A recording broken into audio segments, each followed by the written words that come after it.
آپ کے والد گرامی ایک نہر کے کنارے پہ وضو فرما رہے ہیں تو کیا دیکھا کہ پانی کی وہ تیرتا ہوا ایک سیب آ رہا ہے۔ آپ نے آگے ہو کر اس کو پکڑا اور کھا لیا۔ جب کھا لیا نا تو کھانے کے بعد پھر یہ خیال آیا کہ یہ سیب تو میرا نہیں تھا، میں تو اس کا مالک نہیں تھا، اس کے مالک سے میں نے پوچھا بھی نہیں ہے، میں نے تو ایسے کھا لیا۔ بڑا پریشان ہوئے۔ پریشانی کے عالم میں یہ فیصلہ کیا کہ میں اسی راستے پہ جاتا ہوں، کوشش کرتا ہوں کہ جو اس کا مالک ہے اس سے جا کر معافی مانگوں۔ چلتے گئے تو آگے میں جب پہنچے نا تو ایک باغ آ گیا۔ اس کا ایک درخت جو ہے نا، اس کی ایک ٹہنی جو پھل سے بھری ہوئی تھی وہ پانی کی طرف ڈوب رہی تھی، پانی کی طرف جھکی ہوئی تھی۔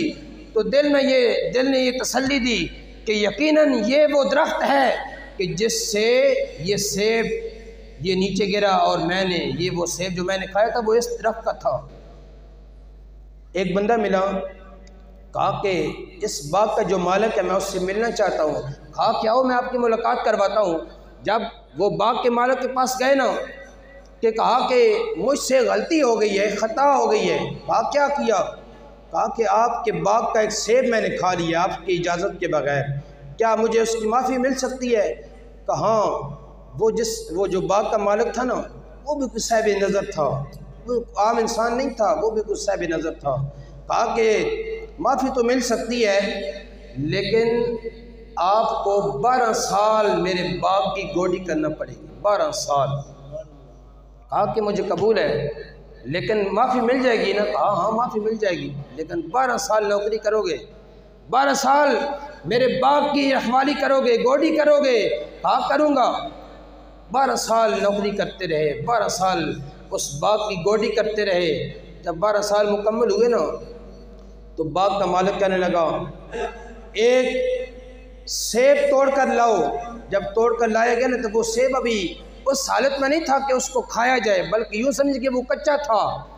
کہا کہ تمہیں 12 سال ہو گئے میرے باغ کی گوڈی کرتے ہوئے، میری باغ کی رکھوالی کرتے ہوئے، لیکن تجھے 12 سالوں میں اتنا بھی نہیں پتہ چلا کہ سیب کھانے والا کون سا ہوتا ہے؟ کہا اے اس باغ کے مالک، مجھے اپنے رب کی عزت کی قسم، ایک سیب کھایا تھا اس کی سزا 12 سال بھگتی ہے۔ میں اپنی رب کی عزت کی قسم اٹھا کر کہہ رہا ہوں 12 سال میں نے تمہارے باغ کی گوڈی کی، لیکن میں نے اپنی نظر اٹھا کر باغ کی طرف دیکھا بھی نہیں۔ میں نے اس تمہارے باغ کو، تمہارے اس پھلدار درختوں کو میں نے اپنی 12 سال نظر اٹھا کر دیکھا نہیں ہے، تو مجھے کیا پتا ہوتا کہ سیب اچھا کون سا ہوتا ہے؟ تو کہا کہ آپ مجھے معافی دے دو۔ کہا کہ معافی تو مل سکتی ہے لیکن میری ایک شرط رہ گئی ہے، ایک شرط۔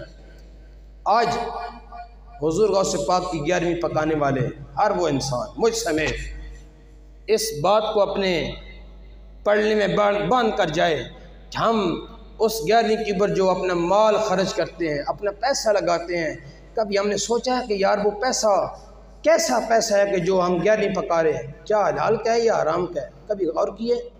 یہ واقعہ ذہن میں بٹھا لو۔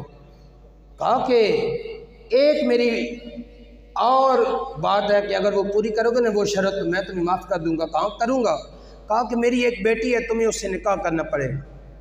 اے عبد القادر، تجھے میری بیٹی سے نکاح کرنا پڑے گا۔ کہا ٹھیک ہے، اگر آپ کی شرط یہ ہے اس کے بدلے میں آپ مجھے معافی دیتے ہیں تو میں کرنے کے لیے تیار ہوں۔ لیکن اس مالک نے کہا کہ میری بیٹی تو ہے لیکن آنکھوں سے اندھی ہے، پاؤں سے لنگڑی ہے، زبان سے گونگی ہے، کانوں سے بہری ہے۔ کہا کہ مجھے قبول ہے لیکن مجھے معافی مل جائے۔ کہا کہ معافی مل جائے گی لیکن اس کے اندر یہ سارے عیب موجود ہیں۔ کہا کہ ٹھیک ہے، نکاح ہو گیا۔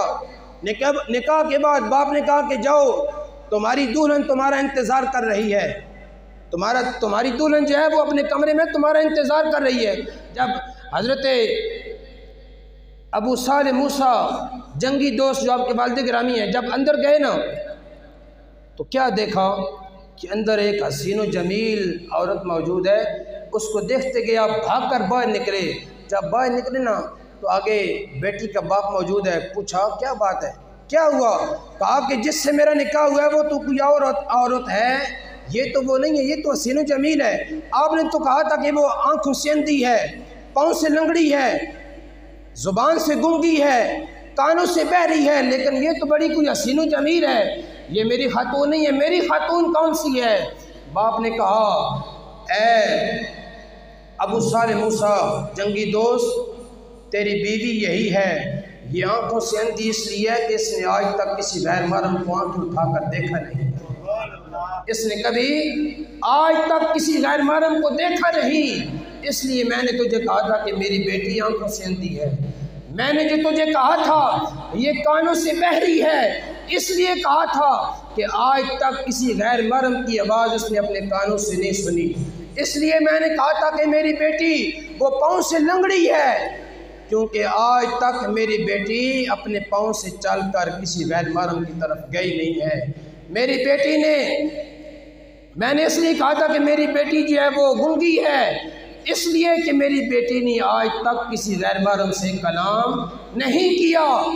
تو جب یہ بات سنی نا تو بڑا تعجب ہوا کہ یار کیسا بندہ مجھے ملا ہے۔ حضرات گرامی، یہ واقعہ سنانے کا مقصد یہ ہے کہ وہ ایسی خاتون کہ جس نے کسی کو دیکھا نہیں، کسی غیر محرم کی بات سنی نہیں، کسی غیر محرم سے کلام نہیں کیا، کسی غیر محرم کی طرف چل کر نہیں گئی، یہ تو خاتون تھی۔ اور آپ کے باپ کا تقویٰ یہ ہے کہ ایک سیب کھایا تھا، اس کے بدلے میں اتنی نوکری کرنا پڑی، تب جا کر معافی ملی۔ تو حضرات گرامی، جب ایسے تقوی والی ماں ہوتی ہے، جب ایسے تقوی والا باپ ہوتا ہے، تو ان کے وجود سے جو پیدا ہوتا ہے اس کو شیخ عبدالقادر جیلانی کہا جاتا ہے۔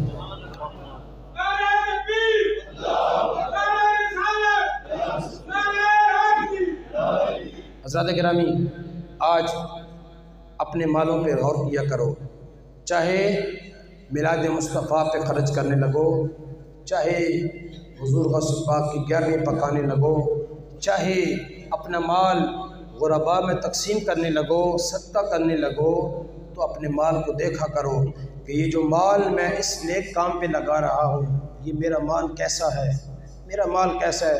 میں